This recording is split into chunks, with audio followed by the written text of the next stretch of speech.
Good morning, class third. Today we will start chapter 11 continuous tenses. Continuous मतलब निरंतर चलने वाला. We are playing cricket now. हम अभी क्रिकेट खेल रहे हैं.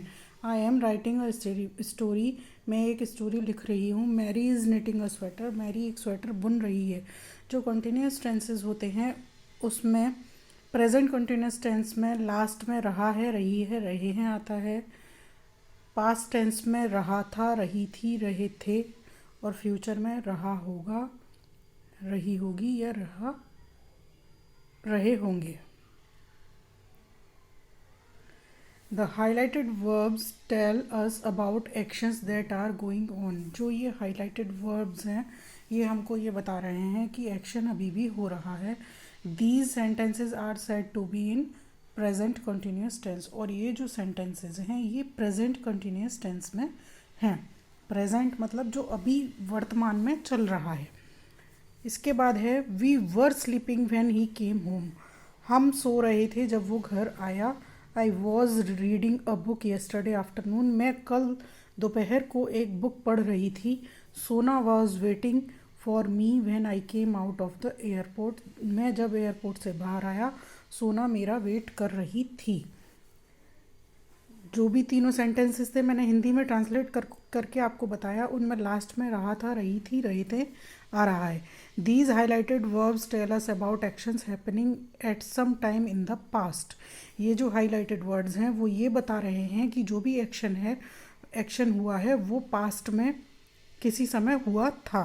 These sentences are said to be in past continuous tense. और ये जो sentences हैं इनमें ये पास्ट कंटिन्यूस टेंस हैं. हिंदी में पास्ट का मतलब जो बीत गया, निकल गया जो समय वो.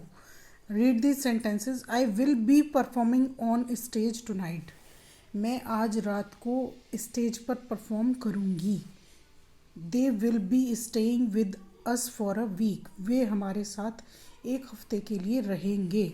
The highlighted verbs tell us about actions that will be going on in the future. Future का मतलब जो समय आएगा, भविष्य. तो ये जो highlighted verbs हैं ये हमको बता रहे हैं कि जो भी एक्शन है वो फ्यूचर में होने वाला है. These sentences are said to be in the future continuous tense. और ये जो sentences हैं ये future continuous tense में हैं. अब ये नोट पढ़ते हैं. Some verbs need helping verbs. कुछ वर्ब ऐसे होते हैं जिनको हेल्पिंग वर्ब की ज़रूरत होती है टू मेक सेंस, अपना सेंस कंप्लीट करने के लिए. Most verbs ending with ing need words such as am, is, was, are and were to complete their meaning. और ऐसे कुछ वर्ब्स ऐसे हैं जिनका एंड ing पर होता है और उनको ज़रूरत होती है हेल्पिंग वर्ब्स की. जैसे हेल्पिंग वर्ब कौन कौन से हैं? Is, am, are, was, were. इनको अपना मीनिंग कंप्लीट करने के लिए is, am, are, was, were की ज़रूरत होती है. So the verb in I am singing is not one word but two words, am और सिंगिंग. इसमें ये जो सेंटेंस है I am singing, I singing अगर हम लिखेंगे तो हमारे सेंटेंस का सेंस कंप्लीट नहीं होगा. इसलिए हमको हेल्पिंग वर्ब लगाना ही पड़ेगा. तो एम यहाँ पर हेल्पिंग वर्ब है. The girls are dancing, are helping verb है. केवल द गर्ल्स डांसिंग से सेंस कंप्लीट नहीं हो रहा. Ravi is playing the piano, father is working on the laptop. Is playing और इज़ वर्किंग ये पूरा ही वर्ब है, लेकिन इज़ हेल्पिंग वर्ब है और ये मेन वर्ब है. Here the verbs are dancing, is playing and is working. The helping verbs are am, are, has, have, were, was. जो हेल्पिंग वर्ब होते हैं वो होते हैं am, are, has, have, was, were. Let's do exercise. Add ing to these words. इन words में आपको ing add करना है. तो कुछ वर्ड्स ऐसे होते हैं जिनमें केवल ing ऐड करने से ही वर्ड कंप्लीट हो जाता है और कुछ ऐसे होते हैं जिसमें चेंजेस करने पड़ते हैं. जैसे tie, टाई. ये यहाँ पर ing हम लगाएंगे आई और ई को हटाकर. tying, tying. Shut, shutting. Bite, biting. Lie, lying. See, seeing. Drive, driving. Swim, swimming. Fly, flying. Try, trying. Grow, growing. यहाँ पर सेकेंड एक्सरसाइज है fill in the blanks with the continuous tense of the verbs in the brackets. ये जो bracket में verbs दे रखे हैं इनको आपको प्रेजेंट कंटिन्यूस टेंस में प्रेजेंट कंटिन्यूस में चेंज नहीं करना है। हमको सेंटेंस पढ़ना है और सेंटेंस हमारा जिस टेंस में दे रखा है उसी टेंस के अकॉर्डिंग हमको कंटिन्यूस टेंस और वर्ब ऐड करना है। Look the man dash exercise to lose weight, ये हमारा प्रेजेंट में है इसलिए लुक द मैन आर इसलिए लगाया, MEN मैन बहुत सारे आदमी और MAN मैन एक आदमी, इसलिए आर लगाया और एक्सरसाइज में ING ऐड किया।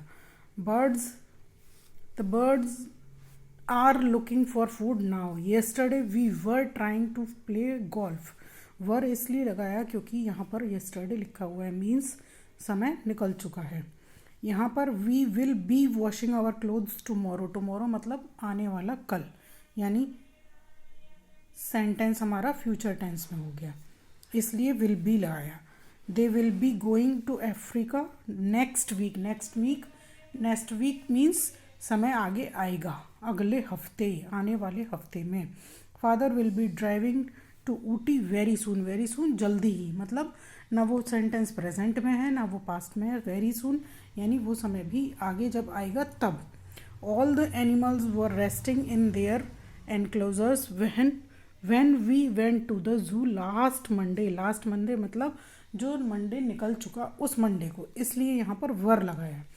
We will be flying kites tomorrow for the festival, tomorrow आने वाला कल यानी फ्यूचर टेंस, इसलिए विल बी लगाया है। प्रीवियसली मीन्स जो समय निकल गया इसलिए वॉज लगाया है। और we cancelled the plan because it was raining, was इसलिए लगाया, कैंसल्ड यानी पास्ट टेंस फॉर्म दे रखी है कैंसिल की, इसलिए यहाँ पर वॉज लगाया। That's all for today.